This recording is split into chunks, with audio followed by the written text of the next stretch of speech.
40 minute में complete कर लेते हैं हमारा मेंसुरेशन 2D। मेंसुरेशन 3D में भी बैकग्राउंड म्यूजिक रहेगा और एवरेज में भी बैकग्राउंड म्यूजिक रहेगा। उसके बाद में बैकग्राउंड म्यूजिक को रिमूव कर दूंगा, ठीक है। अब इस वीडियो में हम लोग ज्योमेट्री का नेक्स्ट पार्ट जो कि है मेंसुरेशन, उसको स्टडी करना स्टार्ट करेंगे। मेंसुरेशन 2D और 3D एक ऐसे कंसेप्ट है जिसमें हम शेप्स और सॉलिड्स के एरिया, पेरीमीटर, सरफेस एरिया और वॉल्यूम को स्टडी करते हैं। अब यहाँ पे ये एक इंट्रोडक्टरी वीडियो है। अब मेन कंसेप्ट्स वाली जो वीडियो है वो हम नेक्स्ट पार्ट से स्टडी करेंगे, जिसमें हम लोग ये पढ़ेंगे कि शेप्स कौन कौन से होते हैं, जैसे स्क्वायर, रेक्टेंगल, पैरेललोग्राम, रोम्बस, इस तरीके से, और सॉलिड्स कौन कौन से होते हैं, जैसे क्यूब, क्यूबॉइड, सिलेंडर, स्फीयर। इस तरीके से हम लोग डिटेल में कंसेप्ट्स को स्टडी करना स्टार्ट करेंगे, ठीक है। अब इस वीडियो में हम लोग इक्विलेटरल ट्रायंगल से रिलेटेड कुछ कंसेप्ट्स देखेंगे, ठीक है।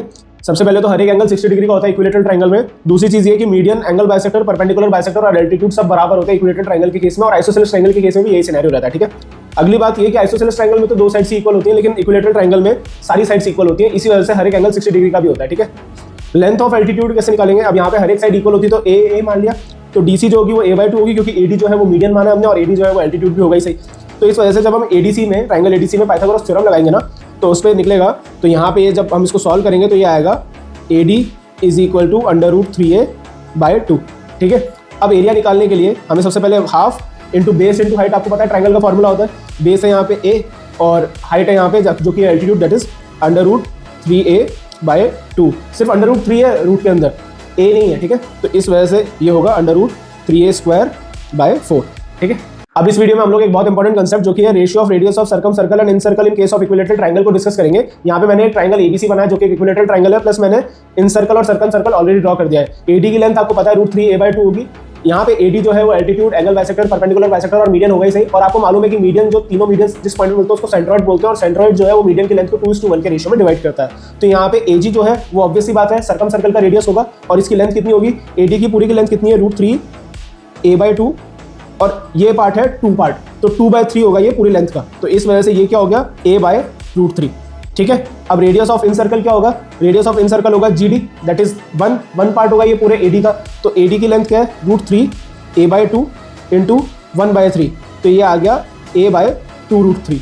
और इसका रेशियो क्या होगा? वो होगा 2:1, किसका? Radius of circumcircle is two radius of incircle, ठीक है। अब इस वीडियो में हम लोग इक्विलेटरल ट्रायंगल से रिलेटेड एक और इंपॉर्टेंट कंसेप्ट देखेंगे। यहाँ पे मैंने इक्विलेटरल ट्रायंगल के अंदर किसी भी एक पॉइंट से उसकी हर एक साइड पर एक एल्टीट्यूड ड्रॉ कर दिया है। तो यहाँ पे area of yellow shaded region क्या होगा? Half into a into P1।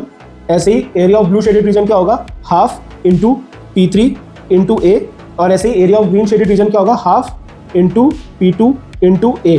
तो टोटल एरिया क्या होगा? टोटल एरिया में a/2 जो है वो कॉमन आ जाएगा, और ब्रैकेट में बचेगा P1 plus P2 plus P3, और ये बराबर होगा किसके?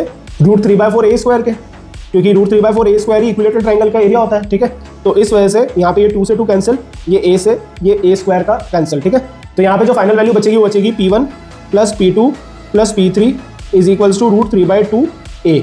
या फिर एक और इंपॉर्टेंट रिजल्ट आएगा जो कि है a is equal to 2/√3 P1 plus P2 plus P3। तो ये दो इंपॉर्टेंट रिजल्ट्स हैं जो आपको ध्यान रखने हैं, ठीक है। अब इस वीडियो में हम लोग पॉलीगन का कंसेप्ट डिस्कस करेंगे। पॉलीगन एक ऐसा क्लोज शेप होता है जो स्ट्रेट लाइन से मिलकर बनता है, प्लस उसमें 3 या उससे ज्यादा साइड्स होती है, ठीक है। जैसे कि ट्रायंगल, क्वाड्रिलेटरल, पेंटागन, हेक्सागन, ये सब क्या होंगे? पॉलीगन्स होंगे, क्योंकि इनका एक क्लोज शेप है और सब स्ट्रेट लाइन से मिलकर बने हुए हैं, ठीक है। दूसरी चीज आती है कि पॉलीगन दो तरह के होते हैं, एक तो होता है रेगुलर पॉलीगन और एक होता है इर्रेगुलर पॉलीगन। इर्रेगुलर पॉलीगन हमारे सिलेबस का पार्ट नहीं है। दोनों में डिफरेंस ये होता है कि रेगुलर पॉलीगन में each side internal angles, external angles will be equal, यानी हर एक साइड बराबर होती है, हर एक इंटरनल एंगल बराबर होता है, हर एक एक्सटर्नल एंगल बराबर होता है रेगुलर पॉलीगन का। लेकिन इर्रेगुलर पॉलीगन में ऐसा जरूरी नहीं होता। इर्रेगुलर पॉलीगन में हर एक लाइन बराबर नहीं होती, हर एक एंगल बराबर नहीं होता, ठीक है। सेंटर टू वर्टेक्स की जो लेंथ होती है वो भी बराबर होती है, यानी पॉलीगन के सेंटर से अगर मैं उसके किसी भी वर्टेक्स को ड्रॉ करता हूं तो उन सब की लेंथ बराबर होगी रेगुलर पॉलीगन के केस में, लेकिन इर्रेगुलर पॉलीगन के केस में ऐसा नहीं होता। अगर मैं आपसे पूछूंगी किसी भी पॉलीगन के इंटरनल एंगल्स का समय भी निकालना, तो वो हम कैसे निकालेंगे? जैसे यहाँ पे ट्रायंगल गिवन है, तो ट्रायंगल का आपको पता है सम ऑफ एंगल्स होता है 180 डिग्री। ऐसे स्क्वायर या रेक्टेंगल के केस में आपको पता है कि हर एक एंगल 90 डिग्री का होता है और 4 एंगल्स होते हैं दोनों में, तो 90 × 4 इज इक्वल टू 360 डिग्री होगा। लेकिन अगर मैं आपसे पेंटागन की बात करूं तो पेंटागन के केस में आप लोगों को दिक्कत आएगी, क्योंकि आपको मालूम ही नहीं है कि उसमें 5 एंगल्स होते हैं और हर एक एंगल कितने डिग्री का होता है, ठीक है। तो वो मैं निकालूंगा सिंपल एक फॉर्मूले से, n-2 इंटू 180 डिग्री। ये n क्या है? n यहाँ पे डिनोट करेगा नंबर ऑफ साइड्स। जैसे पेंटागन है तो 5 साइड्स होती हैं, तो 5 - 2 इंटू 180 डिग्री, तो ये आएगा 540 डिग्री आंसर। ऐसे ही हेक्सागन में आपको पता है कि 6 साइड्स होती है, तो 6 - 2 into 180 degree is equal to 720 degree होगा हमारा आंसर, ठीक है। तो each interior angle of n sided polygon का क्या फॉर्मूला होगा? अगर मैं आपसे बोलूं कि मुझे हर एक एंगल के बारे में निकालना है, हर एक एंगल कितने डिग्री का होगा, तो वो निकालने के लिए सिंपल फॉर्मूला है n - 2 अपॉन में n कर दो बस into 180 degree. That will be your answer. ठीक है, अगर मैं आपसे पूछूं कि किसी भी पॉलीगन में एक्सटर्नल एंगल्स का सम कितना होता है, तो वो आपको ध्यान होना चाहिए, कोई भी पॉलीगन हो भले से, हर एक पॉलीगन में एक्सटर्नल एंगल्स का जो सम होगा वो 360 डिग्री होगा। ठीक है, अगला पॉइंट आता है each exterior angle of n sided polygon. तो कोई भी एन साइडेड पॉलीगन का एक्सटीरियर एंगल कितना होगा वो डिपेंड करेगा इस फॉर्मूले से, जो कि है 360 डिग्री अपॉन एन, यानी नंबर ऑफ साइड्स कितनी है। जैसे मान लो पेंटागन की अगर मैं बात करूं, ठीक है, पेंटागन में आपको पता है नंबर ऑफ साइड्स कितनी होती है 5, तो 360 डिवाइड बाय 5, तो ये आएगा 72 डिग्री आंसर। ठीक है, इस वीडियो में हम लोग एक इंपॉर्टेंट क्वेश्चन डिस्कस करेंगे, measure of each interior angle of a regular polygon will never, मतलब हमें ये फाइंड आउट करना है कि किसी भी रेगुलर पॉलीगन का इनमें से कौन सा इंटीरियर एंगल कभी हो ही नहीं सकता, ये निकालना है हमें। तो ये निकालने के लिए हम एक इजी अप्रोच फॉलो करेंगे। क्या, सबसे पहले तो आपको मालूम होना चाहिए कि ईच एक्सटर्नल एंगल निकालने का फॉर्मूला होता है, वो होता है 360 डिवाइड बाय एन। अब इसको अगर मैं ऊपर लेके जाऊं और ये वाली चीज को नीचे ले जाऊं, अब यहाँ पे ये जो ऑप्शन है मेरे पास, ये सब ईच इंटीरियर एंगल है। अब ईच एक्सटीरियर एक्सटर्नल एंगल निकालने के लिए हमें क्या करना पड़ेगा, इसमें 180 में से इन सबको माइनस करना पड़ेगा, क्योंकि मैंने आपको प्रीवियस वीडियो में बताया था कि sum of internal and external angle of polygon is equal to 180 degree. तो ये 150 है, तो ये 30 डिग्री होगा इसका एक्सटर्नल, इसका 75 डिग्री होगा एक्सटर्नल, इसका 72 डिग्री होगा एक्सटर्नल और इसका 36 डिग्री होगा एक्सटर्नल। अब बस मुझे ये फाइंड आउट करना है कि इन सब एक्सटर्नल एंगल्स में से कौन सा जो एक्सटर्नल एंगल है वो पूरा डिवाइड हो रहा है 360 डिग्री से। अब जो डिवाइड नहीं हो रहा होगा, जो पॉइंट में आ रहा होगा, वो हमारा आंसर होगा, क्योंकि नंबर ऑफ साइड्स कभी भी पॉइंट में नहीं आती है। ठीक है, तो इस वजह से जब हम 30 से डिवाइड करेंगे तो ये 12 से चला जाएगा, 75 नहीं जाएगा, पॉइंट में आएगा आंसर। आगे चेक कर लेते हैं, तो 72 जो है वो 5 से चला जाएगा, 36 जो है वो 10 से चला जाएगा। तो हमारा आंसर क्या होगा, दैट इज 75 डिग्री होगा हमारा आंसर। ठीक है, इस वीडियो में हम लोग एक और इंपॉर्टेंट क्वेश्चन डिस्कस करेंगे। A regular polygon is inscribed in a circle, मतलब एक रेगुलर पॉलीगन है एक सर्कल के अंदर। If a side subtends an angle of 36 degree at the centre, then the number of sides of the polygon is, उसकी एक side जो है वो सेंटर पे 36 डिग्री का एंगल बना रही है। अब रेगुलर पॉलीगन के केस में क्या होता है ना, हर एक साइड जो है वो सेम एंगल बनाती है सेंटर पे। ठीक है, तो यहाँ पे उसका जो फॉर्मूला वो होता है 360 डिग्री अपॉन एन। किसका फॉर्मूला है ये, side subtends an angle in a regular polygon case. ठीक है ना, अब यहाँ पे जो एंगल आएगा वो आएगा कितना, 36 डिग्री है, क्योंकि एक साइड से बना तो हर एक साइड से 36 डिग्री बनेगा। तो एन कितना आएगा, 360 divide by 36 is equal to 10 is equal to number of sides. ठीक है, तो ये होगा हमारा आंसर। ठीक है, the ratio between the number of sides of two regular polygon is 1:2 and the ratio between their interior angle is 3:4। Each interior angle का formula होता है n-2 upon n into 180 degree. अब इसी चीज का रेशियो लेकर के हम लोग इस क्वेश्चन को सॉल्व करेंगे। लिखा है the number of sides of these polygon are respectively n-2 upon n into 180 degree. ये तो हो गया पहला वाला पॉलीगन का जो रेशियो है ना साइड्स का, वो है 1:2। तो यहाँ पे 1 लिया मैंने, n-2 upon n into 180 degree. तो यहाँ पे मुझे क्या करना पड़ेगा, 2n लेना पड़ेगा, क्योंकि साइड का रेशियो 1:2 है। तो 2n-2 into 180 degree upon 2n is equal to 3/4। अब यहाँ पे हम लोग क्या करेंगे, ये n से ये n कैंसिल, ये 2 से ये पूरा कैंसिल, 2 हो गए, कैंसिल हो गए यहाँ पे, ये 180 डिग्री से 180 डिग्री कैंसिल। तो ये आएगा n-2 upon n-1 is equal to 3/4। अब जब इसको सॉल्व करेंगे तो ये आएगा n is equal to 8 - 3 that is 5 answer. तो n तो 5 हो गया और साइड्स का रेशियो है n:2n। एक साइड तो हो गई 5, दूसरी साइड होगी 2n दैट इज 10। तो ये 5:10 हमारा आंसर होगा। ठीक है, अब इस वीडियो में हम लोग एक बहुत इंपॉर्टेंट फॉर्मूला डिस्कस करेंगे, जो कि है total number of diagonals in a polygon of n sides. तो नंबर ऑफ डायगोनल्स निकालने का फॉर्मूला होता है वो होता है n-3 अपॉन 2। तो किसी भी पॉलीगन में कितने डायगोनल्स होंगे तो ये आप इस फॉर्मूले से निकाल सकते हो। हम स्क्वायर की बात करें तो स्क्वायर में 4 × 4 - 3 1/2। तो आपको पता है 2 डायगोनल्स होते हैं स्क्वायर में, और रेक्टेंगल में भी ऐसे ही निकल जाएगा। अब अगर मैं बात करूं पेंटागन की, तो 5 × 5 - 3 कितना होगा, 2/2। तो ये हो गया 5 आंसर। तो मतलब 5 डायगोनल्स होंगे पेंटागन में। ठीक है, ऐसे ही हेक्सागन की अगर मैं बात करूं तो 6 × 3/2, तो ये होगा 9। मतलब 9 नंबर ऑफ डायगोनल्स होंगे हेक्सागन में। और ये टॉपिक सिर्फ मैथमेटिक्स के लिए इंपॉर्टेंट नहीं है, ये टॉपिक इंपॉर्टेंट है, रीजनिंग में भी आता है। जब काउंटिंग ऑफ फिगर्स आप पढ़ते हो तो उसमें भी कई बार नंबर ऑफ डायगोनल्स कैलकुलेट करने के लिए आ जाता है। ठीक है, तो ये टॉपिक जो है ये वहां के लिए भी उतना इंपॉर्टेंट है। ठीक है, इस वीडियो को देखने के बाद आपको रेगुलर हेक्सागन का कांसेप्ट बहुत अच्छे से क्लियर हो जाएगा। तो ईच एक्सटीरियर एंगल कितने का होगा रेगुलर हेक्सागन का, वो होगा 360 डिवाइड बाय n। तो 360 divide by 6 is equal to 60 degree. Each interior angle कितना होगा, 180 minus exterior angle that is 120 degree होगा। ये रेडियस ऑफ सर्कम सर्कल कितना होगा रेगुलर हेक्सागन का, तो वो हम लोग निकालते हैं। अब यहाँ पे मैंने पहला वाला फिगर आप देखोगे तो यहाँ पे साइड मैंने a ले रखी है। अब यहाँ पे ये जो दोनों साइड होंगी ना, क्योंकि ये दोनों तो रेडियस ही होगा, रेडियस ऑफ सर्कम सर्कल होगा, ये दोनों तो बराबर ही होंगे। ठीक है, तो इन दोनों के एंगल्स भी बराबर होंगे। अब ये वाला एंगल कितने डिग्री होगा, angle subtends to centre is equal to कितना होगा, 60 डिग्री। तो ये वाला एंगल 60 डिग्री हो गया और बाकी दोनों एंगल जो है वो इक्वल है। तो बाकी दोनों एंगल्स का सम कितना होगा, 120 डिग्री, और हर एक एंगल इक्वल है तो हर एक एंगल कितना होगा, 60 डिग्री। तो इस वजह से ये चीज क्लियर हो गई कि ये जो ट्रायंगल बन रहा है वो इक्विलेटरल ट्रायंगल बन रहा है। तो रेडियस ऑफ सर्कम सर्कल कितना आ गया, a। अब ये जो आप दूसरा वाला फिगर देखोगे, इसमें जो रेडियस ऑफ इन सर्कल है वो बराबर है किसके, जो एल्टीट्यूड है इक्विलेटरल ट्रायंगल का, उसके दैट इज √3/2a। तो यही हो गया रेडियस ऑफ इन सर्कल। अब अगर मैं बात करूं एरिया ऑफ हेक्सागन निकालने की, √3/4 इंटू a² होता है इक्विलेटरल ट्रायंगल का फॉर्मूला, और मैं उसको इंटू 6 कर दूंगा तो रेगुलर हेक्सागन का फॉर्मूला निकल के आ जाएगा एरिया के 3√3/2 ए स्क्वायर। ठीक है, अब इस वीडियो में हम लोग कुछ इंपॉर्टेंट फॉर्मुलाज डिस्कस करेंगे जो एग्जामिनेशन पॉइंट ऑफ व्यू से काफी ज्यादा इंपॉर्टेंट है। इनका डेरिवेशन हम डिस्कस नहीं करेंगे क्योंकि वो इतना इंपॉर्टेंट नहीं है, जस्ट हमें पता होने चाहिए फॉर्मुलेस, क्योंकि डायरेक्टली एग्जाम में क्वेश्चन आ जाता है इन फॉर्मुलेस से रिलेटेड। ठीक है, find area circum radius in radius of any polygon. तो सर्कम रेडियस का क्या फॉर्मूला होगा किसी पॉलीगन के, वो होगा a/2 cosec 180 degree by n। अब आता है small r, that is in radius of any regular polygon. कैसे निकालेंगे, a/2 cot 180 degree by n। यहाँ पे मैं रेगुलर लिख देता हूँ। ठीक है, अगली चीज आती है area of any regular polygon. हम लोग कैसे निकालेंगे, उसका फॉर्मूला होता है na²/4 cot 180 degree by n। ठीक है, तो ये कुछ इंपॉर्टेंट फॉर्मुलाज हैं जो हमें ध्यान रखना है, प्लस एरिया ऑफ ऑक्टागन भी हमें ध्यान रखना है, जो क्या होता है 2a² इंटू √2 + 1। ठीक है, ये भी एक इंपॉर्टेंट फॉर्मूला है जो आपको ध्यान रखना है। यहाँ पे a जो है वो लेंथ ऑफ साइड को डिनोट कर रहा है, जो n है नंबर ऑफ साइड्स को डिनोट कर रहा है रेगुलर पॉलीगन की। ठीक है, तो ये कुछ इंपॉर्टेंट चीजें जो आपको ध्यान रखनी है। अब इस वीडियो में हम लोग एक बहुत इंपॉर्टेंट क्वेश्चन डिस्कस करेंगे जिसमें हमें area of trapezium find out करना है। ABCD एक ट्रेपेजियम है, तो सबसे पहले मैं पॉइंट D से एक पैरेलल लाइन ड्रॉ करूंगा BC के, जो कि पॉइंट E पे मीट करेगी लाइन AB पे। ठीक है, तो DE की जो लेंथ होगी वो होगी 26 सेंटीमीटर, और ये EBCD एक तरह से एक पैरेललोग्राम बन रहा है, तो 42 CD है, तो EB कितना होगा, EB भी 42 सेंटीमीटर होगा, बचेगा कितना 17 सेंटीमीटर, तो ये क्या होगा AE। अब एक काम करते हैं, हम एरिया ऑफ ट्रायंगल AED निकालते हैं। तो एरिया ऑफ ट्रायंगल AED हम लोग कैसे निकालेंगे, हीरोन्स फार्मूला से। सबसे पहले सेमी पेरीमीटर निकालेंगे, तो सेमी पेरीमीटर आएगा 25 + 26 + 17 divide by 2 is equal to आएगा 34 सेंटीमीटर। ठीक है, अब हीरोन्स फार्मूला आपको मैंने बताया था ज्योमेट्री जब हम पढ़ रहे थे, तो आप एक बार वो जाके देख लेना अगर आपको नहीं याद है तो जब आप इसको सॉल्व करोगे तो ये आएगा 204 सेंटीमीटर। ठीक है, अब जब आपको एरिया निकालना है तो आपके पास बेस तो गिवन है, एरिया ऑफ ट्रायंगल का फार्मूला होता है half into base into height, तो half into 17 into h is equal to 204, तो हाइट आ गई 24। अब यहाँ पे आपको जब एरिया ऑफ ट्रेपेजियम निकालना है तो उसके लिए क्या करना पड़ेगा, half into sum of parallel sides into altitude. तो सम ऑफ पैरेलल साइड्स कितना है 42 + 59 इंटू 24, 2 12 जब आप इसको सॉल्व करोगे तो आपका आंसर आ जाएगा। ठीक है, अब इस वीडियो में हम लोग मेंसुरेशन 2D का एक बहुत इंपॉर्टेंट क्वेश्चन डिस्कस करेंगे। अ brick of height 5 centimetre is placed against a wheel. तो यहाँ पे मैंने एक ब्रिक बना दिया, ईंट बना दिया एक व्हील के अगेंस्ट में, जो कि 5 सेंटीमीटर हाइट है जिसकी। ठीक है, the horizontal distance of the face of the brick stopping the wheel from the point where the wheel touches the ground is 15 centimetre. मतलब ये वाली जो डिस्टेंस है ना, ये वाली डिस्टेंस, ये 15 सेंटीमीटर, तो ये ऊपर भी 15 सेंटीमीटर ही होगा। ठीक है, एक रेक्टेंगल की तरह बन रहा है ये वाला फिगर पूरा। ठीक है, find the radius of the wheel. अब रेडियस निकालने के लिए सबसे पहले ये हो गया रेडियस व्हील का। ठीक है, ये पूरी 5 है, ये 5 है यहाँ से यहाँ तक, तो ये कितना होगा, और ये पूरा कितना है, ये पूरा रेडियस है, तो ये कितना हो गया रेडियस -5। कौन सा, ये वाला। ठीक है, तो ये रेडियस -5 हो गया, ये रेडियस हो गया, और ये 15 हो गया।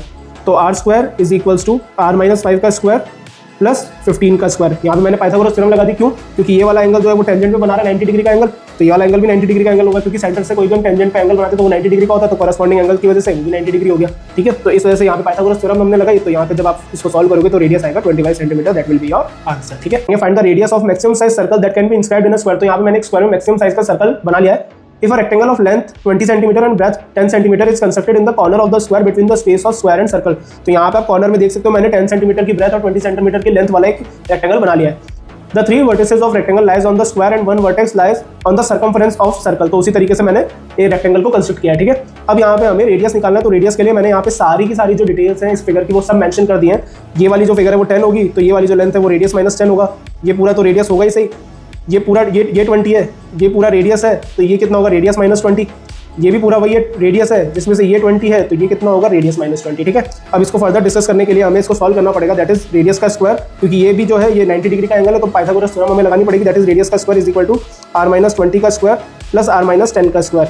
जब आप इसको फर्दर सॉल्व करोगे तो ये आएगा r 60 - r is equal to 500, तो इस वजह से रेडियस की वैल्यू जो आएगी वो आएगी 10 सेंटीमीटर आंसर। ठीक है, अब इस वीडियो में हम लोग एक बहुत इंपॉर्टेंट क्वेश्चन प्लस उसका जो सॉल्यूशन आएगा वो एक बहुत इंपॉर्टेंट रिजल्ट भी है, उसको डिस्कस करेंगे। ठीक है, find the side of maximum size square which can be inscribed in a semi circle of radius 8 centimetre. तो सबसे पहले मैंने यहाँ पे एक सेमी सर्कल ड्रॉ कर लिया, प्लस उसके अंदर मैक्सिमम साइज का स्क्वायर जो उसके अंदर आ सकता था उसे ड्रॉ कर लिया। ठीक है, तो यहाँ पे मैं रेडियस को मेंशन कर देता हूँ सेमी सर्कल के, प्लस जो लेंथ है साइड की स्क्वायर के वो है ए मान रहा हूँ मैं, सब साइड्स बराबर होती है स्क्वायर में, तो ए होगी सारी साइड्स, प्लस यहाँ पे जो ये सेंटर है ना, ये सेंटर है सेमी सर्कल का, और ये सेंटर किसका होगा, बेस लेंथ का भी होगा, स्क्वायर की बेस लेंथ का, तो ये पूरी साइड ए है, तो a/2 हो जाएगी वाली साइड कौन सी, ये इतनी सी। ठीक है, ये लेंथ कितनी होगी a/2, ये वाली कितनी होगी a। अब यहाँ पे मैं काम करता हूँ, ये 90 डिग्री का एंगल होता है, ये स्क्वायर का हर एक एंगल 90 डिग्री होता है, तो यहाँ पे मैं पाइथागोरस थ्योरम लगा लेता हूँ, तो ये क्या आएगा r² is equal to a² plus a/2 का स्क्वायर।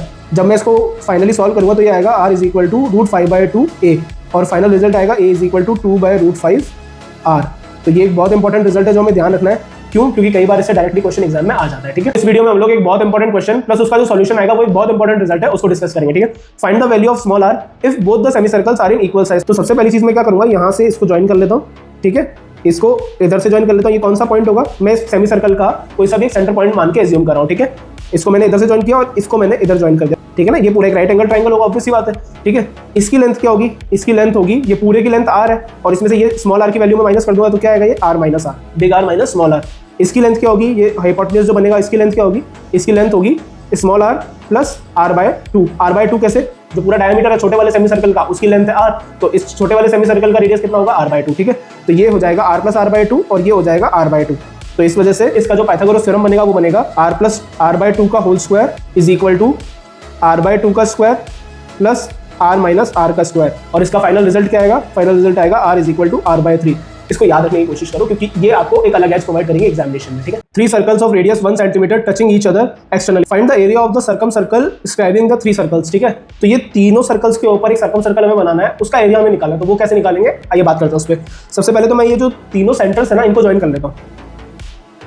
हर एक का रेडियस 1 सेंटीमीटर है, तो ये जब दोनों ज्वाइन हो जाएंगे सेंटर सेंटर, तो ये पूरी साइड कितनी हो जाएगी ट्राइंगल की, 2 सेंटीमीटर। हर एक साइड 2 सेंटीमीटर की हो जाएगी, तो ये एक इक्विलेटरल ट्राइंगल हो गया, ठीक है। तो मैंने इसका भी सर्कम सर्कल बना दिया, प्लस जो सर्कम सर्कल हमें बनाने के लिए बोला है जिसका एरिया में निकालना है वो ये होगा। अब अगर मैं आपसे पूछूं कि इक्विलेटरल ट्राइंगल का सर्कम रेडियस क्या होगा, इक्विलेटरल ट्राइंगल का सर्कम रेडियस का फॉर्मूला मैंने आपको बताया था, r is equals to a/√3। तो यहाँ पे a क्या है, 2, तो ये हो गया 2/√3, ठीक है। तो सर्कम रेडियस हो गया 2/√3, यानी ये पार्ट, ये 2/√3 हो गया। और इसके बाद का जो वो है ना रेडियस, तो वो कितना है 1।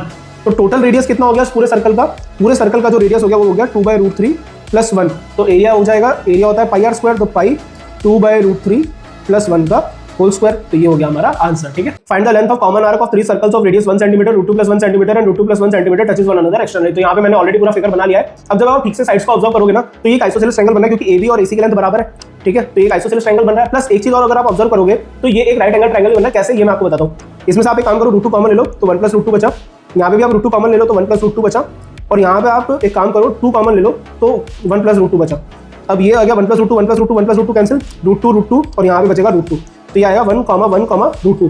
तो जब आप 1 का स्क्वायर प्लस 1 का स्क्वायर करोगे ना वो बराबर होगा √2 के स्क्वायर के। तो यानी ये क्या हो गया, पाइथागोरस ट्रिपलेट हो गया। तो अब यहाँ पे आपको पता लग गया इस चीज से कि ये राइट एंगल ट्रायंगल भी होगा, यानी राइट एंगल आइसोसेलेस ट्रायंगल। तो ये एंगल 90 डिग्री हो गया और ये दोनों एंगल कितने के होंगे, ये दोनों एंगल 45 डिग्री के होंगे। अब यहाँ पे लेंथ ऑफ कॉमन आर्क का फॉर्मूला होता है θ/180 × πr, 90/180 × πr। रेडियस कितना है 1। थीटा क्या होगा, जो ट्रायंगल के एंगल्स है वही होगा थीटा, प्लस 2 × 45/180, 45 ये दोनों एंगल बी और angle C, into pi into radius कितना होगा √2 + 1। अब जब आप इसको फर्दर सॉल्व करोगे तो आपका आंसर आ जाएगा, ठीक। अब इस वीडियो में हम लोग एक बहुत इंपॉर्टेंट कंसेप्ट डिस्कस करेंगे, maximum length of rubber band. तो यहाँ पे हम लोगों ने 3 सर्कल्स दिए जिनका रेडियस सेम है। अब हमें लेंथ निकालनी है उस रबर बैंड की जो कि इन तीनों सर्कल्स को टाइट कर देगा। तो हम रबर बैंड की लेंथ को 2 पार्ट्स में क्लासिफाई कर लेते हैं। एक लेंथ तो वो जो कि सर्कल को टच कर रही है और एक लेंथ वो जो सर्कल को टच नहीं कर रही है। अब जो लेंथ सर्कल को टच कर रही है वो तो एक तरह से आर्क का काम करेगी, तो उसको अलग तरीके से सॉल्व करेंगे। प्लस जो सर्कल को टच नहीं कर रही है उसको अलग तरीके से सॉल्व करेंगे। अब यहाँ पे मैंने चीजों को अलग अलग तरीके से मेंशन कर दिया है। ट्रायंगल के पॉइंट से उस पॉइंट तक मैंने डॉटेड लाइंस ड्रॉ कर दिया है जहाँ पे सर्कल को टच करना स्टार्ट कर रहा है रबर बैंड, टिल सर्कल को टच करना खत्म कर रहा है। तो यहाँ पे मैंने जो क्रॉसेस लगाए एक तरह से रेक्टेंगल का फिगर बना रहे हैं। तो यहाँ पे इस वजह से हर एक एंगल 90 डिग्री का होगा, अंदर का जो हर एक एंगल होगा वो 60 डिग्री का होगा। तो ये वाला एंगल कितना होगा, ये होगा 120 डिग्री। ऐसे ये वाला एंगल भी 120 डिग्री होगा और ऐसे ये वाला एंगल भी 120 डिग्री होगा। तो अब आर्क की लेंथ निकालने के लिए हमारे पास थीटा कितना हो गया 360 डिग्री। तो 360 divide by 180 × πr that will be equal to 2πr plus 2r + 2r + 2r, क्योंकि ये रबर बैंड की वो लेंथ है जो कि सर्कल को टच नहीं कर रही है। तो ये पूरे के पूरे आएंगे 2r + 2r + 2r that is 3d, क्योंकि 2r = d होता है। तो 3d + 2πr हो गया रबर बैंड की लेंथ, ठीक है। अब यहाँ पे कुछ इंपॉर्टेंट रिजल्ट्स हमारे पास। Find the perimeter of bigger triangle if radius of circle is equal to 10 centimetre. ये जो छोटा वाला ट्रायंगल है ये इक्विलेटरल ट्रायंगल होगा, क्यों, क्योंकि हर एक सर्कल की जो रेडियस है वो 10 सेंटीमीटर है। तो 10 + 10 that will be equal to 20 centimetre. बड़े वाले ट्रायंगल के जो सारे पॉइंट्स है ना ये एक तरह से सर्कल के ऊपर टेंजेंट्स बनाएंगे। तो इस वजह से ये जो है टेंजेंट्स हो गई सर्कल की, ठीक है। यहाँ पे ये हर एक एंगल 90 डिग्री का होगा, क्यों, क्योंकि ये एक रेक्टेंगल फॉर्म कर रहे हैं जब भी हम इनको सबको ज्वाइन कर रहे हैं रेड वाले डॉटेड लाइन से। प्लस अब ये वाला जो एंगल होगा ना ये वाला, ये कितना होगा, ये एंगल होगा 120 डिग्री। अब ये 120 डिग्री क्यों होगा, क्योंकि 90 + 90 ये वाला 90 प्लस ये वाला 90 जो ये रेक्टेंगल बना रहे हैं वो और 60 डिग्री अंदर का। तो ये हो गया 240 डिग्री और पूरा सम होता है 360 डिग्री। तो ये हो गया 120 डिग्री। अब ये बाहर वाला एंगल कितना होगा, ये होगा सम कितना होता है क्वाड्रिलेटरल के एंगल्स का 360, तो बचा कितना 60 डिग्री। तो ये हो गया 60 डिग्री। अब मैं काम करूंगा यहाँ से एक एंगल बाइसेक्टर ड्रॉ करता हूँ। तो इस वजह से फाइनली जो बनेगा वो इस तरीके से बनेगा। tan 30 होता है 1/√3, तो ये हो गया 1 और ये हो गया √3, ठीक है। तो 1 रिप्रेजेंट करा 10 सेंटीमीटर को, तो √3 रिप्रेजेंट करेगा 10 √3 सेंटीमीटर को। तो BC की लेंथ आ गई 20 + 20 √3 और ये भी पूरा एक ट्रायंगल का इक्विलेटरल ट्रायंगल है। तो इस वजह से जब हम इसको सॉल्व करेंगे 20 √3 + 1 तो ये आ गई एक साइड की लेंथ। तो तीनों साइड्स की लेंथ निकालने के लिए क्या करना पड़ेगा, × 3 कर देंगे। ये आ गया 60 √3 + 1, ठीक है। तो ये हो गया हमारा आंसर। अब इस वीडियो में हम लोग कुछ इंपॉर्टेंट कंसेप्ट डिस्कस करेंगे। Area of path inside the ground. तो यहाँ पे मैंने एक रेक्टेंगुलर ग्राउंड बना रखा है। अब इस रेक्टेंगुलर ग्राउंड के चारों तरफ एक रेगुलर डिस्टेंस मेंटेन करते हुए मैंने एक पाथ बनाया है इनसाइड द ग्राउंड। ध्यान रखना, रेगुलर डिस्टेंस मेंटेन करके एक पाथ बनाया इनसाइड द ग्राउंड, ठीक है। तो उस पाथ का एरिया कितना होगा ये हमें निकालना है, ठीक है। 2x L plus b minus 2x, ठीक है। यह फॉर्मूला आपको ध्यान रखना काफी ज्यादा इंपॉर्टेंट है। अगला इंपॉर्टेंट कंसेप्ट आता है कि area of path outside the ground. तो यहाँ पे भी मैंने एक रेक्टेंगुलर ग्राउंड बना रखा है जिसके डायमेंशंस L और B है। अब यहाँ पे भी इस रेक्टेंगुलर ग्राउंड के चारों तरफ एक रेगुलर डिस्टेंस मेंटेन करके मैंने एक पाथ बनाया आउटसाइड द ग्राउंड। ध्यान रखना यहाँ पे रेगुलर डिस्टेंस मेंटेन करके एक पाथ बनाया आउटसाइड द ग्राउंड। तो यहाँ पे area of path outside the ground कितना होगा, वो होगा 2x L plus B plus 2x। अब आते हैं एरिया ऑफ पाथ मिडवे। तो यहाँ पे भी एक रेक्टेंगुलर ग्राउंड बना रखा है मैंने। इस रेक्टेंगल के बीच में मैंने एक मिडवे बना रखा है और इस मिडवे का एरिया क्या होगा वो हमें निकालना है और डिस्टेंस इसमें भी वही होगा x, जो रेगुलर डिस्टेंस ये मेंटेन करेगा, ठीक है। अब यहाँ पे इसका एरिया क्या होगा, वो होगा x L plus b minus x, ठीक है। और पेरीमीटर क्या होगा, पेरीमीटर होगा 2L प्लस बी। तो ये कुछ इंपॉर्टेंट पॉइंट्स हैं जो आपको ध्यान रखने हैं इस कंसेप्ट में, ठीक है। अब इस वीडियो में हम लोग एक बहुत इंपॉर्टेंट कंसेप्ट डिस्कस करेंगे, रेगुलर ऑक्टागन इनसाइड स्क्वायर। यहाँ पे मैंने हर एक साइड को a से डिनोट किया है ऑक्टागन की, प्लस हर एक साइड को s से डिनोट किया है स्क्वायर के केस में। अब यहाँ पे आपको मालूम है कि हर एक एंगल जो है स्क्वायर का वो 90 डिग्री का होता है, प्लस ये साइड अगर मैं x मान रहा हूँ तो ये वाली साइड भी कितनी होगी, x कितना डिस्टेंस, इतना, ये वाला। अब अगर मैं आपसे पूछूं x की वैल्यू कितनी होगी, तो यहाँ पे हम लोग क्या करेंगे, पाइथागोरस थ्योरम लगा देंगे। तो x की वैल्यू कितनी होगी, a/√2 जब आप इसको सॉल्व करोगे, ठीक है। ये हो गया a/√2, ये a है और ये भी कितना हो गया a/√2, ठीक है। अब यहाँ पे जब ये पूरी डिस्टेंस s की हम लोग कैसे निकालेंगे कि s की डिस्टेंस होगी a/√2 plus a/√2 plus a। तो s इज इक्वल टू आएगा a√2 प्लस 1, यानी स्क्वायर की साइड होगी बराबर किसके, a जो कि साइड है किसकी, ऑक्टागन की, ब्रैकेट में √2 प्लस 1। और अगर मैं निकालूं कि a दैट इज ऑक्टागन की साइड किसके बराबर होगी, वो होगी s दैट इज जो साइड है स्क्वायर की √2 माइनस 1। तो ये कुछ रिजल्ट है जो आपको ध्यान रखना है, एग्जाम में डायरेक्टली क्वेश्चन आ जाता है यहाँ से, ठीक है। ABCDEF is a regular hexagon of side 12 centimetre, what is the area in centimetre square of the triangle ECD। अब यहाँ पे मैंने क्या किया है, इस रेगुलर हेक्सागन में पॉइंट E को और पॉइंट C को जो है वो सेंटर से ज्वाइन कर दिया है और ज्वाइन करने के बाद ये एक रोम्बस फॉर्म हो रहा है, ठीक है। अब इस रोम्बस में सेंटर वाले पॉइंट से अगर मैं पॉइंट D को बना दूंगा तो क्या यहाँ पे दो इक्विलेटरल ट्रायंगल्स फॉर्म नहीं हो रहे क्या, जी हाँ बिल्कुल हो रहे हैं, दो इक्विलेटरल ट्रायंगल्स फॉर्म हो रहे हैं। तो इसका एरिया निकालने का क्या फॉर्मूला होगा इस रोम्बस के, वो होगा 2 × √3/4 a square, that is side of hexagon का स्क्वायर, और वो कितनी है 12 सेंटीमीटर, तो 12 का स्क्वायर हो गया ये। अब एक काम करते हैं हम ये वाली लाइन को हटा देते हैं क्योंकि हमें ये इसका एरिया नहीं चाहिए, हमें चाहिए ट्रायंगल ECD का एरिया। तो मैं यहाँ पे ट्रायंगल ECD बना लेता हूँ, ये बन गया ट्रायंगल ECD। अब आप मुझे एक बात बताओ, क्या ये वाला एरिया और ये वाला एरिया बराबर होंगे, जी हाँ बिल्कुल बराबर होंगे, क्योंकि रोम्बस में अगर हम डायगोनल खींचते हैं तो वो उसको दो इक्वल एरियाज में डिवाइड कर लेगा, ठीक है। और पूरा रोम्बस का एरिया भी हमने निकाला, दैट इज 2 × √3/4 × a का स्क्वायर, दैट इज 12 का स्क्वायर। अब यही चीज हमें क्या करना है, हमें क्योंकि ट्रायंगल ECD का एरिया निकालना है तो हम इसको हाफ कर देंगे, क्योंकि हमें जस्ट उसका हाफ एरिया निकालना है, दैट इज हाफ × √3/4 × 12 का स्क्वायर। जब आप इसको सॉल्व करोगे तो आपका आंसर आ जाएगा, ठीक है। अब इस वीडियो में हम लोग एक और इंपॉर्टेंट कंसेप्ट डिस्कस करेंगे। यहाँ पे मैंने दो स्क्वायर्स बना रखे हैं, एक स्क्वायर जो है वो दूसरे वाले स्क्वायर के अंदर है, प्लस जो छोटा वाला स्क्वायर दैट इज पर्पल वाला स्क्वायर, उसके जो वर्टिसेस है वो बड़े वाले स्क्वायर दैट इज ब्लू वाले स्क्वायर के मिड पॉइंट से मीट कर रहे हैं, ठीक है। अब यहाँ पे जो बड़े वाले स्क्वायर की साइड है वो कितनी है 10, और हमें निकालनी है छोटे वाले स्क्वायर की साइड। तो वो हम कैसे निकालेंगे, पाइथागोरस थ्योरम से हम निकाल लेंगे। तो ये आएगी 5 का स्क्वायर प्लस 5 का square is equal to x square. तो ये आएगा x की वैल्यू 5√2, यानी साइड जो है वो हो गई 5√2, और रेशियो कितना निकलेगा 10, बड़े वाले स्क्वायर की साइड कितनी है 10 और छोटे वाले स्क्वायर की साइड कितनी है 5√2।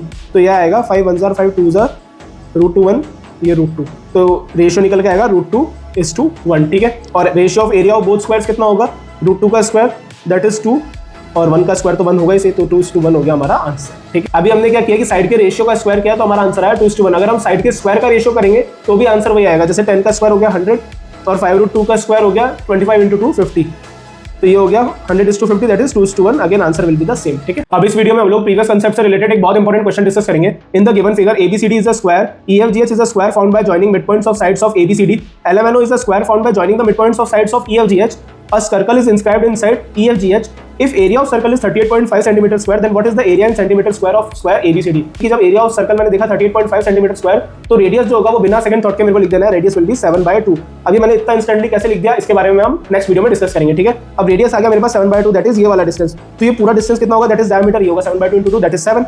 अब ये 7 है तो LM की लेंथ कितनी होगी 7, और LMNO क्या एक स्क्वायर है तो इसका एरिया कितना हो गया 7 का स्क्वायर दैट इज 49। अब अगर LMNO का एरिया 49 है तो EFGH का एरिया कितना होगा, हमने प्रीवियस वाली वीडियो में ये चीज पढ़ी थी कि अगर हम दो स्क्वायर्स बनाते हैं और छोटा वाला स्क्वायर जो है उसके वर्टिसेस अगर बड़े वाले स्क्वायर के मिड पॉइंट्स पे मीट करते हैं तो जो बड़े वाले स्क्वायर और छोटे वाले स्क्वायर के एरिया का रेशियो होगा वो होगा 2:1। तो यहाँ पे छोटे वाले स्क्वायर का एरिया कितना है 1, तो बड़े वाले स्क्वायर का एरिया कितना होगा, इसका इंटू 2 कर देंगे, that is 49 × 2 is equal to 98। और ऐसे ही ABCD का कितना होगा, ABCD का कितना होगा 98 × 2 दैट इज 196 सेंटीमीटर स्क्वायर, ये हो गया हमारा आंसर। अब इस वीडियो में हम लोग कुछ बहुत इंपॉर्टेंट रिजल्ट डिस्कस करेंगे, ठीक है। प्रीवियस वीडियो में आपने देखा था कि area of circle 38.5 centimetre square देखते ही मैंने आत्मात रेडियस को प्रेडिक्ट कर लिया था, that will be equal to 7/2। तो ऐसा मैंने कैसे किया था ये इस वीडियो में मैं आपको बताऊंगा। आपको कुछ स्टैंडर्ड वैल्यूज ध्यान रखनी है कि अगर रेडियस जो है वो 7 सेंटीमीटर है तो सर्कमफेरेंस हमेशा जो होगा वो 44 सेंटीमीटर होगा और एरिया जो है वो 154 सेंटीमीटर स्क्वायर होगा। ये चीज आपको याद रखनी है, और मैं आपको याद करने के लिए क्यों बोल रहा हूँ, क्योंकि रेडियस 7 सेंटीमीटर जो है ये एक बहुत ही बेस फिगर है और इसी के मल्टीपल से इसी का डिवाइड के क्वेश्चन ज्यादातर एग्जाम में आपको देखने को मिलेंगे। जैसे अगर 7 की जगह 14 होगा रेडियस तो सर्कमफेरेंस कितना होगा 44 × 2 तो सर्कमफेरेंस भी डबल हो गया, लेकिन एरिया जो होगा वो इंटू 2 नहीं होगा, इंटू 4 होगा, ठीक है। That is 154 into 4 616 centimetre square. Previous वाली वीडियो में क्या था ना, जो एरिया था वो 38.5 सेंटीमीटर स्क्वायर था, तो अगर आप 154 को डिवाइड बाय 4 करोगे तो वो कितना निकल के आएगा, 38.5 सेंटीमीटर स्क्वायर ही निकल के आएगा। तो इस वजह से, क्योंकि यहाँ पे एरिया डिवाइड बाय 4 हो रहा है, तो रेडियस कितना होगा divide by 2, that is equal to 7 का डिवाइड, तो 7 डिवाइड बाय 2 हो गया रेडियस आपका 7/2 सेंटीमीटर। तो इस टाइम पे सर्कमफेरेंस कितना होता है, 44 divide by 2 is equal to 22 centimetre, ठीक है। तो ये कुछ इंपॉर्टेंट रिजल्ट्स हैं जो आपको ध्यान रखना है, इससे आपका टाइम जो है वो काफी ज्यादा सेव होगा एग्जामिनेशन के टाइम पे, ठीक है। अब इस वीडियो में हम लोग एक बहुत इंपॉर्टेंट क्वेश्चन डिस्कस करेंगे। In the given figure PQRS is a quadrilateral if QR is equal to 18 centimetre and PS is equal to 9 centimetre, then what is the area of quadrilateral PQRS। तो सबसे पहले हम लोग QP और RS को आगे extend करते हैं, तो ये आगे पॉइंट A पे मीट करेंगे। अब ट्रायंगल AQR बन गया, यहाँ पे एंगल PSR की वैल्यू हम निकालेंगे, तो वो कैसे निकालेंगे, 360 डिग्री में से 150 प्लस 60 प्लस 60 कर देंगे, क्योंकि क्वाड्रिलेटरल के एंगल्स का सम 360 डिग्री होता है। तो ये 90 डिग्री आ जाएगा, ये 90 डिग्री आ गया, तो ये भी 90 डिग्री आ जाएगा लीनियर पेयर की वजह से। ये 150 डिग्री है तो ये 30 डिग्री आ जाएगा लीनियर पेयर की वजह से। अब यहाँ पे हमारे पास PS की वैल्यू 9 सेंटीमीटर है और ट्रिग्नोमेट्रिक रेशियोज के हिसाब से ये 1 होगा, ये √3 होगा और ये 2 होगा। तो √3 9 सेंटीमीटर को रिप्रेजेंट कर रहा है, तो 1 रिप्रेजेंट करेगा 3√3 सेंटीमीटर को, ठीक है। अब यहाँ पे हम लोग आराम से एरिया निकाल सकते हैं, that is half into 9 into 3√3। कौन से ट्रायंगल का एरिया निकाला, ट्रायंगल APS का, तो ये आएगा 27√3/2। अब हम लोग यहाँ पे आप अगर देखोगे तो एंगल QAR जो होगा वो भी एक 60 डिग्री एंगल होगा, और इस वजह से ट्रायंगल AQR जो होगा वो एक इक्विलेटरल ट्रायंगल होगा। तो इस वजह से √3/4 A स्क्वायर हो गया इसका फॉर्मूला, दैट इज √3/4 इंटू 18 का स्क्वायर। किसका फॉर्मूला है, ट्रायंगल AQR जो कि इक्विलेटरल ट्रायंगल है, तो इस वजह से इसका आंसर आएगा 81√3। अब 81√3 में से आप 27√3/2 माइनस करोगे तो आपका PQRS का एरिया निकल के आ जाएगा, ठीक है। अब इस वीडियो में हम लोग एक बहुत इंपॉर्टेंट क्वेश्चन डिस्कस करेंगे। In the given figure 3 semicircles are drawn on 3 sides of triangle ABC. AB is equal to 21 centimetre, BC is equal to 28 centimetre and AC is equal to 35 centimetre.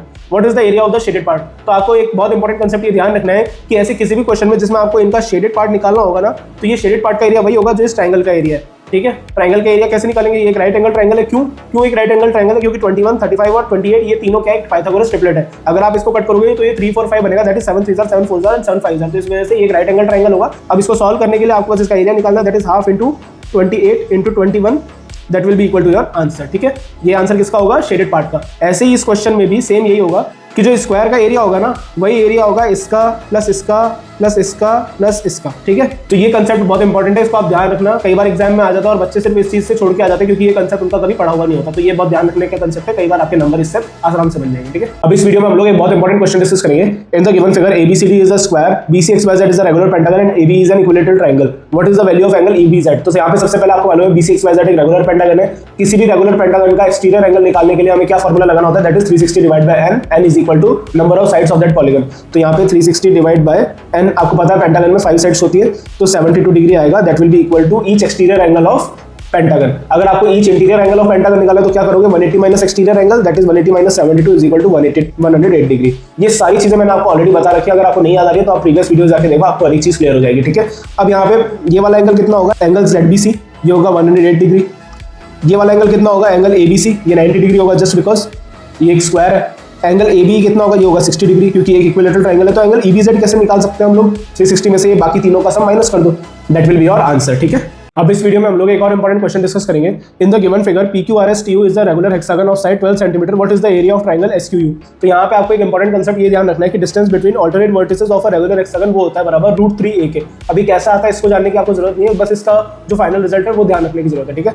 अब यहाँ पे a जो है वो regular hexagon की side है, that is 12। तो यहाँ पे SQ और QU की लेंथ क्या होगी, वो होगी 12√3, क्योंकि distance between alternate vertices of a regular hexagon होता है a√3, दैट इज 12√3। तो इस वजह से ये एक इक्विलेटरल ट्रायंगल भी होगा, कौन सा ट्रायंगल, ट्रायंगल SQU। तो इस वजह से इसका एरिया क्या होगा, √3/4 इंटू 12√3 का स्क्वायर, ठीक है। इसको सॉल्व करोगे आपका आंसर आ जाएगा, ठीक है। अब इस वीडियो में हम लोग प्रीवियस क्वेश्चन को ध्यान में रखते हुए रेगुलर हेक्सागन से रिलेटेड कुछ और एडिशनल और इंपॉर्टेंट कंसेप्ट डिस्कस करेंगे, ठीक है। यहाँ पे PQRSTU एक रेगुलर हेक्सागन है प्लस SQU एक इक्विलेटरल ट्रायंगल है, जस्ट प्रीवियस वाले क्वेश्चन की तरह ही। यहाँ पे मैंने ट्रायंगल SQU का सेंट्रोइड लिया प्लस उसको तीनों वर्टिसेस से ज्वाइन कर दिया ट्रायंगल के। अब यहाँ पे जब आप ऑब्जर्व करोगे ना, तो ये 3 रोम्बस बन रहे हैं यहाँ पे, एक तो ये रोम्बस बनेगा, एक ये रोम्बस बनेगा और ये रोम्बस बनेगा। इन तीनों रोम्बस का सेम एरिया होगा। सबसे मेन बात ये है, तो यहाँ पे क्या होगा ना कि ये 3 रोम्बस जो है ये हेक्सागन को 3 इक्वल एरियाज में डिवाइड करेंगे, प्लस इस रोम्बस के अंदर भी आप देख रहे हो कि एक डायगोनल मैच है, तो वो उस डायगोनल भी उस एक रोम्बस को 2 इक्वल एरियाज में डिवाइड करेगा। तो इस वजह से 1 2 3 4 5 6, मतलब ये 3 रोम्बसेस और उनके डायगोनल इस पूरे फिगर को 6 इक्वल एरियाज में डिवाइड कर देंगे। अब यहाँ पे मेन बात आती है कि अगर मैं रोम्बस का दूसरा वाला डायगोनल भी मिला दूं, जैसे एक हो गया ये, एक ये हो गया और एक ये हो गया, तो अब आप बताओ कि ये इसको कितने इक्वल एरियाज में डिवाइड करेगा, 1 2 3 4 5 6 7 8 9 10 11 और 12। इसका मतलब ये पूरा फिगर रेगुलर हेक्सागन को 12 इक्वल एरियाज में डिवाइड कर रहा है, ठीक है। An equilateral triangle of area 300 cm square is cut from its three vertices to form a regular hexagon. Area of hexagon is what percent of the area of triangle. तो सबसे पहले हम लोग पूरा फिगर बना लेते हैं। अब आपको ये चीज ध्यान रखनी है क्या कि जिन वर्टिसेस को कट करके हम लोग हेक्सागन बनाएंगे ना, तो वो जो वर्टिसेस पे ट्रायंगल बनेंगे वो भी इक्विलेटरल ट्रायंगल बनेंगे। और वो कैसे बनेंगे वो चीज मैं आपको बताता हूँ। हेक्सागन का आपको मालूम है एक्सटीरियर एंगल कितने डिग्री का होता है, that is 360 divide by 6 is equal to 60 degree. तो ये वाला एंगल कितने डिग्री का होगा, 60 का, और ये वाला एंगल भी कितने डिग्री का होगा, 60 डिग्री का। और आपको पता है ट्रायंगल एबीसी तो इक्विलेटरल ट्रायंगल है, इसे तो ये वाला एंगल भी कितने डिग्री का होगा, 60 डिग्री का। ऐसे ये वाले ट्रायंगल में भी सेम होगा और ये वाले ट्रायंगल में भी सेम होगा। तो ये तीनों ट्रायंगल्स क्या होंगे, इक्विलेटरल ट्रायंगल्स होंगे। ठीक है, एक इंपॉर्टेंट चीज और कि हेक्सागन के अंदर ही 6 इक्विलेटरल ट्रायंगल्स होते हैं। कैसे, एक ये हो गया, एक ये हो गया, एक ये और ये पूरा 1 2 3 4 5 6, ये 6 इक्विलेटरल ट्रायंगल्स हेक्सागन के अंदर हैं। सही, प्लस इस पूरे फिगर में कितने 7 8 और 9, मतलब इस पूरे फिगर में 9 इक्विलेटरल ट्रायंगल्स हैं जिसमें से 6 हेक्सागन में है। अब आपको निकालने के लिए बोला area of hexagon is what percent of the area of triangle. तो आपको मालूम है 6 इक्विलेटरल ट्रायंगल्स हैं, तो 6 डिवाइड बाय 9 इक्विलेटरल ट्रायंगल्स पूरे ट्रायंगल में है, तो 9 into 100, तो आंसर आएगा 2/3 into 100 is equal to 66.66%। ठीक है, in the given figure 4 identical semicircles are drawn in a quadrant. XA is equal to 7 cm. What is the area of shaded region? Identical का मतलब ये चारों सेमीसर्कल जो है इनकी साइज सेम है, तो इस वजह से इनका रेडियस डायमीटर सेम होगा। तो इस वजह से एक्स और ए भी बराबर लेंथ के होंगे, तो XB की लेंथ कितनी होगी 14 सेंटीमीटर, जो कि रेडियस होगा इस पूरे क्वाड्रेंट का। तो इसका एरिया हम लोग निकालेंगे 1/4 into पाई into 14 का स्क्वायर। पाई आर स्क्वायर पूरे सर्कल का एरिया होता है, तो क्वाड्रेंट का एरिया कितना होगा 1/4 कर देंगे उसका। ठीक है, अब बात आती है कि चारों सेमीसर्कल्स का एरिया कैसे निकाले। ये जो है इसका एरिया हाफ होगा सर्कल के, इसका एरिया भी हाफ होगा सर्कल के। कौन कौन से, CD और AB का। अब आपको मालूम है ये दोनों सेमीसर्कल्स का एरिया सेम है, तो इस वजह से हाफ और हाफ मिलकर के पूरा सर्कल बन जाएगा। अब यहाँ पे आपको एक चीज ध्यान रखनी है क्या कि ये वाला जो पॉइंट है ना दोनों सेमीसर्कल में CX और AX में, ये वाला पॉइंट जो है दोनों सेमीसर्कल के सेंटर के एकदम सामने होगा। ठीक है, तो ये वाला एरिया कितना हो गया 1/4, ये भी कितना हो गया 1/4। तो टोटल जब हम सर्कल का एरिया निकालेंगे तो ये कितना हो गया, ये 1/2 प्लस 1/2, अब 1/4 प्लस 1/4 ये हो गया 1/2, तो 1 + 1/2 is equal to 3/2 pi, radius कितना है इसका 7/2 का स्क्वायर। ठीक है, तो ये हो गया सेमी सर्कल का एरिया प्लस ये वाला जो एरिया, क्योंकि ये वाला एरिया कॉमन था तो इस वजह से हम लोग ऐसे निकाल नहीं सकते थे, इस वजह से इसको स्क्वायर में कन्वर्ट करके हम लोग इसका एरिया निकालेंगे, वो होगा 3.5 का स्क्वायर। और इसमें से जब इन दोनों का एरिया माइनस कर देंगे ना हम, तो हमारा एक्चुअल आंसर निकल के आ जाएगा। ठीक है, in the given figure PQRS is the square of side 8 centimetre, तो स्क्वायर का एरिया कितना होगा 8 का square, that is 64 centimetre square. Angle POQ is equal to 60 degree. What is the area of the triangle POQ। तो दूसरा triangle हम लोग बनाते हैं दैट इज QS। तो ये इसको 4 इक्वल एरियाज में डिवाइड करेगा, तो ये वाला एरिया होगा 16। डायगोनल्स जो है वो एंगल बाइसेक्टर्स भी होते हैं, तो ये वाला एंगल कितना होगा 45 डिग्री, ये वाला एंगल भी होगा 45 डिग्री। अब ये वाला एंगल कितना डिग्री का होगा, क्योंकि ये पूरा एंगल जो है ये 60 डिग्री का, तो ये वाला एंगल कितना होगा 15 डिग्री का। ठीक है, ये वाली साइड है 8 सेंटीमीटर। आपको मालूम है डायगोनल्स जो है वो परपेंडिकुलरली बाइसेक्ट करते हैं एक दूसरे को, तो यहाँ पे 90 डिग्री का एंगल बनेगा, प्लस ये वाली साइड जो है इस वाली साइड के इक्वल होगी। ठीक है, ये दोनों साइड्स बराबर होंगी, ये 8 सेंटीमीटर, तो यहाँ पे पाइथागोरस थ्योरम जब हम लगाएंगे तो इन दोनों की वैल्यू क्या आएगी 4√2। यहाँ पे मैं अच्छे से इस पूरे फिगर को बना देता हूँ जो हमें डिटेल में सॉल्व करना है। ठीक है, हमें इसकी वैल्यू निकालनी है। ठीक है, तो यहाँ पे 10 15 की वैल्यू आपको मालूम होनी चाहिए क्या होती है 2 - √3, 2 - √3 इज इक्वल टू x/4√2। चिंता मत करो, जब आप ये ट्रिग्नोमेट्री पढ़ोगे आपको मालूम पड़ेगा 10 15 की वैल्यू 2 - √3 कैसे होती है। ठीक है, तो जब आप इसको सॉल्व करोगे तो ये आएगा 8√2 - 4√6। अब यहाँ पे हम लोग इसका एरिया निकाल सकते हैं आराम से, इस ट्रायंगल का हाफ इंटू 8√2 - 4√6 इंटू 4√2, तो ये आएगा 32 - 16√3। अब आपको ये वाला एरिया 16 और ये आएगा 32 - 16√3, तो इन दोनों को पूरा ऐड कर लोगे तो आंसर आ जाएगा आपका 16 + 32 - 16√3, तो ये हो गया हमारा आंसर। ठीक है, in the given figure AB, AE, EF, FG and GB are semicircles. AB is equal to 56 सेंटीमीटर and AE is equal to EF is equal to FG is equal to GB। What is the area of the shaded region. ये जो पूरा semicircle है बड़ा वाला semicircle, इसका radius कितना होगा, that is 56 divide by 2 is equal to 28 centimetre. ये भी इसका रेडियस ही होगा इस बड़े वाले सेमीसर्कल का, प्लस ये जो शेडेड रीजन है ना इसका रेडियस हम लोग मान लेते हैं R। ये मान लो सेंटर है, तो ये हो गया इसका रेडियस R। ये जो छोटे वाले सेमीसर्कल्स है इनका रेडियस कितना होगा, अब ये सेंटर से ये छोटे वाले सेमीसर्कल का डिस्टेंस कितना होगा पूरा, ये होगा 28 divide by 2 is equal to 14, मतलब ये छोटे वाले सेमीसर्कल का डायमीटर कितना होगा 14, तो रेडियस कितना हो गया 7 हो गया। तो मैं एक काम करता हूँ, ये वाला जो सेमीसर्कल है ना EF, इसको मान लेता हूँ और इसका रेडियस होगा 7 सेंटीमीटर। ठीक है, ये 90 डिग्री पे होगा, इसे आपको मालूम है। और जो शेडेड रीजन वाला सर्कल है ना उसके सेंटर से मैं इस वाले सेमीसर्कल के सेंटर को ज्वाइन कर देता हूँ। ठीक है, अब ये वाली लेंथ कितनी होगी 7, दैट इज छोटे वाले सेमीसर्कल का radius, plus R that is shaded region वाले सर्कल का रेडियस, तो 7 + R हो गई इसकी डिस्टेंस। इसकी डिस्टेंस कितनी होगी, इसकी डिस्टेंस ये पूरे की डिस्टेंस कितनी है 28, ये यहाँ से यहाँ तक की डिस्टेंस 28 है और ये वाली डिस्टेंस R है, तो ये वाली डिस्टेंस कितनी होगी, ये वाली 28 - R, और ये वाली डिस्टेंस हमारे पास है ही 7 सेंटीमीटर। तो यहाँ पे हम लोग पाइथागोरस थ्योरम लगा करके इसको आराम से सॉल्व कर देंगे, रेडियस निकाल लेंगे, प्लस पाई आर स्क्वायर लगा के शेडेड रीजन वाले सर्कल का एरिया आप आराम से निकाल सकते हो। ठीक है, in the given figure radius of a circle is 14.2 centimetre, PQRS is a square, EF, GH, ABCD, WXYZ and LMNO are 4 identical squares. What is the total area of all small squares. तो सबसे पहले हमें ये चीज मालूम होनी चाहिए क्या कि किसी भी स्क्वायर में अगर हम डायगोनल खींचते हैं तो PS = SR = PR क्या होगा, ये होगा 1:1:√2। ये क्यों होगा, इसके पीछे ट्रिग्नोमेट्री के रेशियोज हैं। √2 रिप्रेजेंट कर रहा है डायमीटर को, क्योंकि PR जो है वो डायमीटर है, तो इस वजह से √2 रिप्रेजेंट करेगा 28√2 को, तो इस वजह से 1 की वैल्यू आएगी 28, that is equal to the side of the square. अब यहाँ सर्कल और स्क्वायर के सेंटर से मैं एक लाइन ड्रॉ कर रहा हूँ जो कि छोटे वाले स्क्वायर के सेंटर पे जाकर के मिलेगी। ठीक है, तो यहाँ पे इसकी लेंथ कितनी होगी, ये होगी 14, छोटे वाले स्क्वायर की साइड पे मैं मान रहा हूँ x, ये सेंटर पे जाके मिल रही है, तो इस वजह से इसकी लेंथ कितनी होगी x/2 इसकी, और इसको भी मैं सामने से मीट कर देता हूँ। ये क्या होगा, रेडियस होगा सर्कल का। तो अब यहाँ पे क्योंकि ये वाला एंगल जो होगा वो 90 डिग्री का एंगल होगा, तो यहाँ पे जब हम पाइथागोरस थ्योरम लगाएंगे तो हमें x की वैल्यू निकल के आ जाएगी कैसे, 14 + x का whole square plus x by two का whole square that is perpendicular का स्क्वायर प्लस बेस का square is equal to hypotenuse का स्क्वायर, वो कितना होगा 14√2 का स्क्वायर।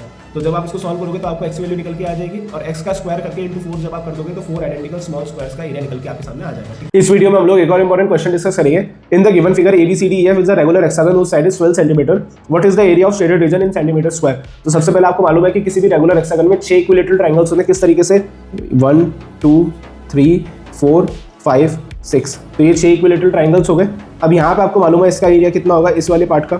ये भी एक इक्विलेटरल ट्रायंगल है तो √3/4 a स्क्वायर, तो ये हो गया √3/4 a दैट इज 12 का स्क्वायर प्लस अब ये वाला भी आपको मालूम है कि एक इक्विलेटरल ट्रायंगल है और ये वाली जो साइड होगी एक तरह से मीडियन कहलाएगी इसकी। ये भी इसको 2 इक्वल एरियाज में डिवाइड करेगी, एक तरह से डायगोनल हो गया हेक्सागन का, इसको 2 इक्वल एरियाज में डिवाइड करेगा तो ये हो गया plus half into √3/4 a square that is 12 का स्क्वायर, क्योंकि ये वाला एरिया तो है ही नहीं ना शेडेड में। तो इस वजह से ये जब आप इसको सॉल्व करोगे तो आपका आंसर आ जाएगा 54√3 सेंटीमीटर स्क्वायर। ठीक है, अब इस वीडियो में हम लोग एक और इंपॉर्टेंट क्वेश्चन डिस्कस करेंगे। PQRST is a regular pentagon if PR and QT intersect each other at x then what is the value in degrees of angle TXR। तो सबसे पहले हम एक काम करते हैं, लाइन TP को आगे थोड़ा सा एक्सटेंड कर लेता हूँ। ठीक है, ऐसे लाइन PQ को भी थोड़ा सा आगे एक्सटेंड कर लेता हूँ। ऐसा मैंने क्यों किया ये मैं आपको आगे एक्सप्लेन करता हूँ। ठीक है, अब आती है बात कि हर एक एक्सटीरियर एंगल कितने डिग्री का होता है पेंटागन में। तो आपको मालूम है 360 divide by n that is 360 divide by 5 is equal to 72 degree.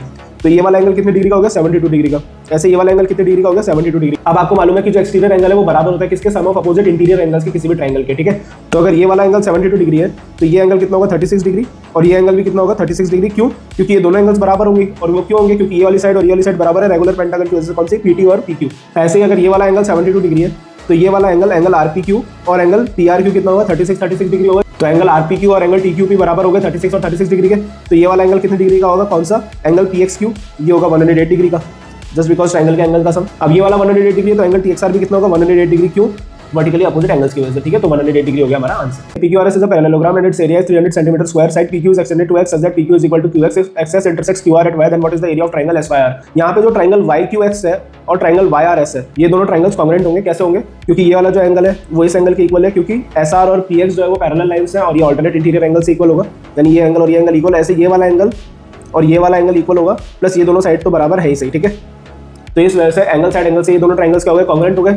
तो ये वाली जो साइड है और ये वाली साइड बराबर होंगी। तो एक तरह से मैं ये कह सकता हूँ जो y है वो मिड पॉइंट है RQ का। अब यहाँ पे आपको मालूम है कि अगर मैं कोई भी डायगोनल ड्रॉ करता हूँ पैरेललोग्राम में तो वो इसको 2 इक्वल एरियाज में डिवाइड करेगा। तो इस वजह से ट्रायंगल SQR का एरिया कितना होगा 300 divide by 2 that is 150 centimetre square. अब यहाँ पे आपको मालूम है कि y जो है वो QR का मिड पॉइंट है, तो इस वजह से SY जो है वो मीडियन हो गया ट्रायंगल SQR का। और आपको मालूम है मीडियन जो होता है वो एरिया बाइसेक्टर होता है, तो इस वजह से ट्रायंगल SYR का एरिया कितना होगा 150 divide by 2 that is 75 centimetre square. ठीक है, तो ये हो गया आपका answer. In the given figure PQRS is square whose side is 8 cm. PQS and QPR are two quadrants. A circle is placed touching both the quadrant and the square as shown in the figure.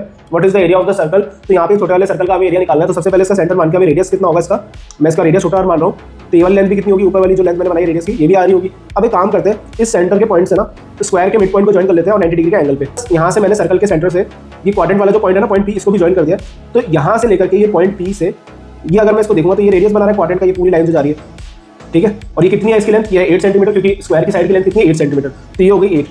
ठीक है, ये कितनी होगी, ये 4 होगी। क्यों? क्योंकि square के मिड पॉइंट पे जाके मिल रही है वाली लाइन, कौन सी वाली, ये वाली है जिसको मैंने डार्क कर दिया। ठीक है, प्लस इस लाइन की लेंथ कितनी होगी जो स्क्वायर के सेंटर से जाके मिल रही है, ये पूरी लेंथ कितनी है, ये पूरी लेंथ है 8, जिसमें से अगर मैं ये वाला रेडियस माइनस कर दूं ना ये ऊपर वाला ये, तो इसकी लेंथ निकल के आ जाएगी परपेंडिकुलर की दैट इज 8 - R। तो जब मैं इसको सॉल्व करूंगा ना पाइथागोरस थ्योरम लगा के तो ये आएगा 8 - R का स्क्वायर प्लस 4 का square is equal to 8 + R का स्क्वायर। ठीक है, जब हम इसको सॉल्व करेंगे तो रेडियस आएगा 1/2 सेंटीमीटर और जब इसका आप एरिया निकालोगे 11/14 centimetre square. Pi R square जब आप लगाओगे तो इससे ये आंसर निकल के आएगा। ठीक है, इस वीडियो में हम लोग एक और इंपॉर्टेंट क्वेश्चन डिस्कस करेंगे। ये लास्ट वीडियो मेंसुरेशन 2D का, नेक्स्ट वीडियो से हम लोग मेंसुरेशन 3D को स्टार्ट करेंगे। ठीक है, in the given figure PQR is quadrant whose radius is 7 cm. A circle is inscribed in the quadrant as shown in the figure. What is the area of the circle? तो यहाँ पे सबसे पहले मैं एक काम करता हूँ, इसका रेडियस ड्रॉ कर लेता हूँ। रेडियस होगा कुछ इस तरीके से, ये भी रेडियस होगा, ये भी रेडियस होगा। अब आप यहाँ पे ये चीज़ ऑब्जर्व कर सकते हो कि ये एक स्क्वायर भी बन गया। ठीक है, ये एक स्क्वायर बन गया। अब अगर मैं इसका डायगोनल खींचूं यहाँ से तो डायगोनल की लेंथ कितनी होगी, आपको मालूम है दोनों साइड्स और डायगोनल के बीच में क्या रेशियो रहता है 1:1:√2। तो यहाँ पे ये कितना होगा √2R डायगोनल, किस में होता है ये स्क्वायर के केस में। ठीक है, अब मैं आगे अगर इस √2R को थोड़ा सा और आगे एक्सटेंड कर दूंगा तो ये वाली लेंथ कितनी होगी, ये तो R ही होगा। तो अब कंप्लीट लेंथ कितनी होगी √2R + R is equal to 7, क्योंकि क्वाड्रेंट का जो रेडियस है वो तो 7 है। यहाँ से यहाँ तक जो है, यहाँ से यहाँ तक ये तो क्वाड्रेंट का रेडियस होगा ना, दैट इज 7। तो जब आप इसको सॉल्व करोगे तो ये आएगा R √2 + 1 इज इक्वल टू 7 और यहाँ पे √2 + 1 को आप रेशनलाइज कर लोगे तो ये आएगा। तो यहाँ पे रेडियस की वैल्यू कितनी आ गई 7 √2 - 1। तो जब आप पाई आर स्क्वायर लगा करके इसको सॉल्व करोगे तो आपका सर्कल का जो एरिया वो निकल के आ जाएगा। तो अब नेक्स्ट वीडियो से हम लोग मेंसुरेशन 3D को स्टार्ट करते हैं। ठीक है।